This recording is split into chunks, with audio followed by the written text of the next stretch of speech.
La Fiscalía General de Justicia de la Ciudad de México desalojó sus oficinas ubicadas en la calle Gabriel Hernández, Colonia Doctores, en la Alcaldía Cuauhtémoc, debido a que se activó una falsa alarma sísmica en un teléfono celular.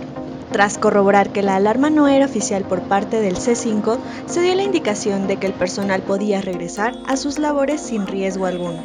Después del terremoto que azotó a México en el 2017 y tras el sismo del pasado 7 de septiembre de este año, la ciudadanía permanece susceptible a sonidos similares a los que emite la alarma sísmica, puesto que ha generado un trauma en algunas personas, informó para El Capitalino Andrea Hernández.